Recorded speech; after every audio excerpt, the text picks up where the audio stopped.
ಮೊದಲನೇದಾಗಿ ಇಲ್ಲಿ ಬಂದಿರೋ ಎಲ್ಲ ಪ್ರೆಸ್ ಅವರಿಗೆ, ಇಲ್ಲಿ ಬಂದು ಎಲ್ಲ ಆರ್ಟಿಸ್ಟ್, ಎಲ್ಲ ಟೀಮ್ ಮೇಟ್ ಎಲ್ರಿಗೂ ನಮಸ್ಕಾರ. So next Monday onward 6:30.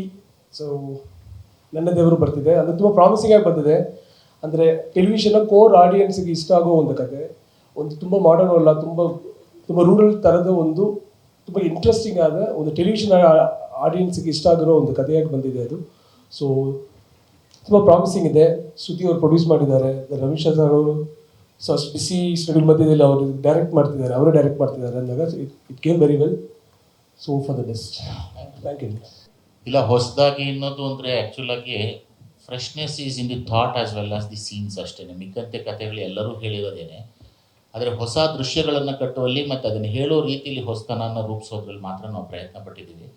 ಇದಕ್ಕೆ ಒಟ್ಟು ಕತೆ ಮತ್ತು ಚಿತ್ರಕಥೆ ಮಾಡಿರೋದು ನಿರ್ಮಾಪಕಿ ಶ್ರುತಿ ನಾಯ್ಡು ಅವರೇನೆ. ಅವರೇ ಈ ಥಾಟನ್ನು ಒಂದು ಯೋಚನೆ ಮಾಡಿಕೊಂಡು ಚಿತ್ರಕಥೆ ಬರ್ಕೊಟ್ಟಿದ್ದಾರೆ. ಸೊ ಅದಕ್ಕೆ ನಾನು ಡೈರೆಕ್ಟ್ ಮಾಡ್ತಾಯಿದ್ದೀನಿ. ಬ್ಯುಸಿ ಶೆಡ್ಯೂಲ್ ಅಂತ ಏನಿಲ್ಲ, ಆ್ಯಕ್ಚುಲಾಗಿ ಇದಿಲ್ಲದೆ ಇದ್ದಾಗ ಅದು, ಅದಿಲ್ಲದೆ ಇದ್ದಾಗ ಇದು ಅಂತ ಮಾಡ್ತಾಯಿರ್ತೀವಿ. ಎರಡೂ ಕಾಯಕನೇ, ಅದು ದೊಡ್ಡದು ಇದು ಚಿಕ್ಕದು ಅನ್ನೋದೆಲ್ಲ ಏನೂ ಇಲ್ಲ. ಎರಡೂ ನಮಗೆ ಹೆಸರು ಮತ್ತು ಹಣ, ಕೀರ್ತಿ ಎಲ್ಲವನ್ನೂ ತಂದುಕೊಡುವಂಥ ಕೆಲಸನೇ. ಹಾಗಾಗಿ ನನ್ನ ದೇವರು ಶ್ರುತಿ ನಾಯ್ಡು ಅವರು ನಿರ್ಮಾಣ ಮಾಡಿ ನಾನು ನಿರ್ದೇಶನ ಮಾಡ್ತಾಯಿದ್ದೀನಿ. ಕಲರ್ಸ್ ಕನ್ನಡಗೆ ಇದು ನಮ್ಮ 3ನೇ ಧಾರಾವಾಹಿ. ಇತ್ತೀಚಿನ ದಿನಗಳಲ್ಲಿ ಧಾರಾವಾಹಿ ಚೆನ್ನಾಗಿ ಮೂಡಿ ಬಂದಿದೆ ಅನ್ನೋದು ನಮ್ಮ ನಂಬಿಕೆ. ಜನಕ್ಕೆ ಇಷ್ಟ ಆಗುತ್ತೆ ಅನ್ನೋದ್ರ ಬಗ್ಗೆ ಭರವಸೆ ಮತ್ತು ನಂಬಿಕೆ ಎರಡೂ ಇದೆ. ಪಾತ್ರಧಾರಿಗಳಾಗಿ ಎಲ್ಲರೂ ಚೆನ್ನಾಗಿ ನಟಿಸಿದ್ದಾರೆ. ಅವಿನಾಶ್ ಇರ್ಬೋದು, ಮಯೂರಿ ಇರ್ಬೋದು, ಯುಕ್ತ, ವಿರಾಟ್, ವಿ ಮನೋಹರ್ ಸರ್ ಅಂತೂ ತಿಂದಾಕ್ಬಿಟ್ಟಿದ್ದಾರೆ. ಸೊ ಹಾಗಾಗಿ ರೇಖಾದಾಸ್ ಅವರು ಅಷ್ಟೇ, ತುಂಬ ಅವರು ಅಂದರೆ ಅಷ್ಟು ಸೀನಿಯರ್ ಕಲಾವಿದೆ. ನಾನು ಬಹುಶಃ ಚಿಕ್ಕಂದಿನಿಂದ ಅವ್ರ ನಟನೆಯನ್ನು ನೋಡಿ ಬೆಳೆದವರು.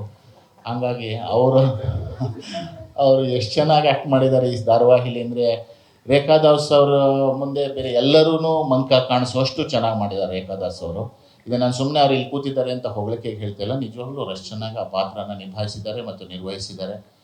ಎಲ್ಲ ಪಾತ್ರಧಾರಿಗಳು ಚೆನ್ನಾಗಿ ಮಾಡಿದ್ದಾರೆ. ಯಾರ್ದಾದ್ರೂ ಹೆಸರು ಬಿಟ್ಟಿದ್ರೆ ಆಮೇಲೆ ಇವನೇನು ನನ್ನ ಹೆಸರು ಹೇಳಿಲ್ಲ ಅಂತ ಬೈಕೊಂಡು ಪೋಸ್ಟ್ಗೆ ಇಷ್ಟ ಹಾಕ್ಬಿಟ್ಟಿದ್ರು ಅಲ್ಲಿ ಇಲ್ಲಿ, ಆ ಥರದ್ದೇನು ಮಾಡಬೇಡಿ.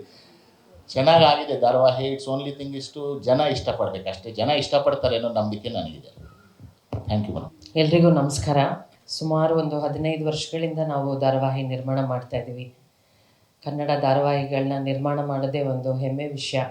ಅದರಲ್ಲೂ ಕಲರ್ಸ್ ಕನ್ನಡ ವಾಹಿನಿಗೆ ಧಾರಾವಾಹಿ ಮಾಡೋದು ಒಂದು ವಿಶೇಷ. ಯಾಕೆ ಅಂದರೆ ನಾವು ಹೋಗಿ ಅವ್ರ ಹತ್ರ ಧಾರಾವಾಹಿ ಕೊಡಿ ಅಂತ ಕೇಳಿದ ತಕ್ಷಣ ಅವರು ಹೇಳೋ ಮೊದಲನೇ ಮಾತು, ನಿಮ್ಮ ಹತ್ರ ಒಳ್ಳೆ ಕತೆ ಇದ್ದರೆ ಕೊಡಿ ಅಂತ. ಇವತ್ತು ಎಲ್ಲ ಕಡೆ ನೀವು ಅಬ್ಸರ್ವ್ ಮಾಡಿದರೆ ರೀಮೇಕ್ ಟ್ರೆಂಡ್. ತುಂಬ ಸುಲಭ ರೀಮೇಕ್ ಧಾರಾವಾಹಿಗಳನ್ನು ಮಾಡಿ ನಾವು ಗೆಲ್ಲೋದು. ಯಾಕೆಂದರೆ ನಮ್ಗೆ ಆಲ್ರೆಡಿ ಕಥಾ ಹಂದರ ಗೊತ್ತಿರುತ್ತೆ, ಪಾತ್ರಧಾರಿಗಳು ಯಾರು ಹಿಟ್ ಆಗ್ತಾರೆ, ಯಾರು ಫ್ಲಾಪ್ ಆಗುತ್ತೆ, ಎಲ್ಲವೂ ಆಲ್ರೆಡಿ ಒಂದು ರಿಸರ್ಚ್ ಆಗ್ಬಿಟ್ಟಿರುತ್ತೆ. ಆದರೆ ಸ್ವಂತ ಕತೆ ಮಾಡಿ ಆ ಕಥೆಯನ್ನು ಸುಮಾರು ನಾವೀಗ ಒಂದು ಎಳೆ ಹೇಳಿದ್ದಕ್ಕೆ ಇಡೀ ಕಲರ್ಸ್ ಕನ್ನಡ ಟೀಮ್ ನಮ್ಮ ಜೊತೆ ಕೂತು ಒಂದು 2-3 ತಿಂಗಳು ಅದ್ರ ಮೇಲೆ ಕೆಲಸ ಮಾಡಿ ಪ್ರೇಕ್ಷಕರ ಮನ ಮುಟ್ಟೋ ಕತೆ ಆಗೋವರೆಗೂ ಅದನ್ನು ಬಿಡದೆ ಗಟ್ಟಿ ಕತೆ ಮಾಡಿ ಆಮೇಲೆ ನಾವು ಚಿತ್ರೀಕರಣಕ್ಕೆ ಹೋಗಿದ್ದು. ಸೊ ಅಷ್ಟು ಶ್ರಮ ಇದೆ. ನಾನು ಕನ್ನಡದ ನಮ್ಮ ವೀಕ್ಷಕರಲ್ಲಿ ಕೇಳ್ಕೊಳ್ಳೋದೇನೆಂದರೆ, ನೀವು ಎಷ್ಟು ಸ್ವಮೇಕ್ ಚಿತ್ರಗಳು, ಸ್ವಮೇಕ್ ಧಾರಾವಾಹಿಗಳನ್ನು ಪ್ರೋತ್ಸಾಹಿಸ್ತೀರೋ ಅಷ್ಟು ಕನ್ನಡದ ಬರಹಗಾರರಿಗೆ ಕೆಲಸ ಸಿಗುತ್ತೆ. ಸೊ ದಯವಿಟ್ಟು ಸ್ವಮೇಕ್ ಚಿತ್ರಗಳು, ಸ್ವಮೇಕ್ ಧಾರಾವಾಹಿಗಳನ್ನು ಹೆಚ್ಚು ಪ್ರೋತ್ಸಾಹಿಸಿ ಅಂತ ಕೇಳ್ಕೊಳ್ತೀನಿ. Thank you. ಎಲ್ರಿಗೂ ನಮಸ್ಕಾರ. ರಮೇಶ್ ಸರ್ ಹೇಳ್ದಂಗೆ ಆ್ಯಂಡ್ ಶ್ರುತಿ ಮೇಡಮ್ ಹೇಳ್ದಂಗೆ ಸ್ವಮೇಕ್ ಅನ್ನೋದು ಭಾಳ ಇಂಪಾರ್ಟೆಂಟ್. ಅದಕ್ಕಿಂತ ಹೆಚ್ಚಾಗಿ ಆ ಕಥೆಯಲ್ಲಿರೋಂಥ ಒಂದು ಸ್ಟ್ರೆಂತ್. ಅಂದರೆ ಇವಾಗ ಎಷ್ಟು ಸ್ಪಷ್ಟವಾಗಿ ಒಂದು 4 ಮಾತುಗಳು ಮಾತಾಡಿದ್ರು ರಮೇಶ್ ಸರ್, ಅದರಲ್ಲಿ ಎಲ್ಲನೂ ಸ್ಪಷ್ಟವಾಗಿ ಹೇಳಿದ್ರು.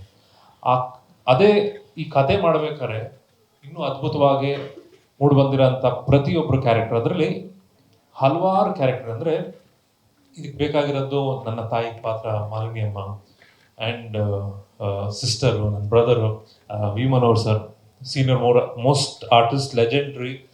ಅವರು ಇಂಟ್ರಡ್ಯೂಸ್ ಮಾಡಿದಂಥ ದೊಡ್ಡ ಕಲಾವಿದರಾಗಿರಲಿ, ಮ್ಯೂಸಿಷಿಯನ್ಸ್ ಆಗಿರಲಿ, ನಿಮಗೆ ಗೊತ್ತಿರೋ ಹಾಗೆ. ಸೊ ಇವ್ರ ಜೊತೆ ಎಲ್ಲ ಮಾಡ್ಬೇಕಾದ್ರೆ ಆ್ಯಂಡ್ ಇವ್ರು ಕೊಟ್ಟಂಥ ಪಾತ್ರ ಸಚ್ಚಿದಾನಂದ ತುಂಬ ಪವರ್ಫುಲ್ ಆದಂಥ ಪಾತ್ರ. ಆ್ಯಂಡ್ ಖುಷಿ ಆಗುತ್ತೆ. ಆ್ಯಂಡ್ ಈ ಕತೆ ಫಸ್ಟು ಮೇಡಮ್ ನನಗೆ ಕೇಳಿದಾಗ ನಾನು ಟಿ ವಿ ಸೀರಿಯಲ್ ಮಾಡಲ್ಲ ಅಮ್ಮ ಅಂತ. ಸೊ ಈ ಸೆಟ್ ಬಂದು ಫಸ್ಟ್ ಮೀಟ್ ಮಾಡಿ ಅಂತ. ದೆನ್ ಆ ಕತೆ ಕೇಳಿದಾಗ there was no reason to say no. So ಅದ್ರ ಜೊತೆಗೆ ರಮೇಶ್ ಸರ್ ಅವರ ಡೈರೆಕ್ಷನ್ ಆ್ಯಂಡ್ ಮೇಡಮ್ ಅವ್ರ ಕತೆ ಆ್ಯಂಡ್ ತುಂಬ ಅದ್ಭುತವಾದಂಥ ಟೀಮ್. ಆ್ಯಂಡ್ ಪ್ರತಿ ದಿವಸ ಒಂದು ಹೊಸ ತನ್ನ ಕಲಿಯೋಕ್ಕೆ ಪ್ಲಸ್ ನನ್ನ ಆ್ಯಕ್ಟಿಂಗ್ ಆಗಿರ್ಬೋದು ಅಥವಾ ಮೀಟ್ ಮಾಡಿದಂಥ ಟೆಕ್ನಿಷಿಯನ್ಸ್ ಆಗಿರಲಿ, ಎಲ್ಲರೂ ಅದ್ಭುತವಾದಂಥ ಒಂದು ಸಪೋರ್ಟ್. ಆ್ಯಂಡ್ ಸರ್ ಹೇಳ್ದಂಗೆ ಈ ಒಂದು ಕತೆಗೆ ಒಂದು ಟೈಮಿಂಗ್ ಆಗಿರ್ಬೋದು ಆ್ಯಂಡ್ ಸಾರಿ ಇದು ಮಾಡರ್ನು ಅಲ್ಲ ಅಥವಾ ಹಳ್ಳಿ ಕಥೆನೂ ಆಗಲ್ಲ. ಸೊ ಎಲ್ರಿಗೂ ರೀಚ್ ಆಗಂತ ಒಂದು ಸಿಂಪಲ್ ಬಟ್ ಬ್ಯೂಟಿಫುಲ್ ಕತೆ ಇರೋದು. ಆ್ಯಂಡ್ ಅಲ್ಲಿರೋಂಥ ಎಮೋಷನ್ಸನ್ನು ತುಂಬ ಚೆನ್ನಾಗಿ ಮೂಡಿಬಂದಿದೆ. ಆ್ಯಂಡ್ ಸರ್ ಹೇಳ್ದಂಗೆ ಭರವಸೆ ಆ್ಯಂಡ್ ಅದಕ್ಕೆ ನಮ್ಮ ಹೋಪು ಆ್ಯಂಡ್ ನಿಮ್ಮ ಎಲ್ಲ ಸಪೋರ್ಟ್ ಬೇಕು ಅಂತ ಕೇಳ್ಕೊತೀನಿ. Thank you so much. ಎಲ್ರಿಗೂ ನಮಸ್ಕಾರ. ಸುಮಾರು ವರ್ಷಗಳ ಹಿಂದೆ ನನ್ನ ಚೊಚ್ಚಲ ಪ್ರಾಜೆಕ್ಟ್ ಕಲರ್ಸ್ ವಾಹಿನಿಗೆ ಆಗಿತ್ತು. ಅಶ್ವಿನಿ ನಕ್ಷತ್ರ ಅನ್ನೋ ಧಾರಾವಾಹಿ. ಆನಂತರ ಸುಮಾರು ಸಿನಿಮಾಗಳನ್ನ ಮಾಡಿದೆ. ಆನಂತರ ಒಂದು ಚಿಕ್ಕ ಬ್ರೇಕಲ್ಲಿದ್ದೆ. ಆ ಸಮಯದಲ್ಲಿ ಒಂದೆರಡು ಕಥೆ ಕೇಳಿದೆ. ಆನಂತರ ಶ್ರುತಿ ಮ್ಯಾಮ್ನ ಮೀಟ್ ಆದಾಗ ಈ ಒಂದು ಲೈನ್ ಹೇಳಿದ್ರು, ಮಯೂರಿ ಅನ್ನೋ ಪಾತ್ರನ ನನಗೆ ಎಕ್ಸ್ಪ್ಲೇನ್ ಮಾಡಿದ್ರು. ಐ ಥಿಂಕ್ ಕೆಲವೊಂದು ಹಾಗೆ ಕ್ಲಿಕ್ ಆಗುತ್ತೆ ಅಂತಾರಲ್ಲ, ಸೊ ಆ ಕಥೆ ಕೇಳೋಕ್ಕೆ ರೋಮಾಂಚನವಾಗಿತ್ತು. ಆ ಪಾತ್ರ ಎಸ್ಪೆಷಲಿ ಮಯೂರಿ ಅನ್ನೋ ಪಾತ್ರ ಕೇಳೋಕ್ಕೂ ಇನ್ನೂ ರೋಮಾಂಚನವಾಗಿತ್ತು.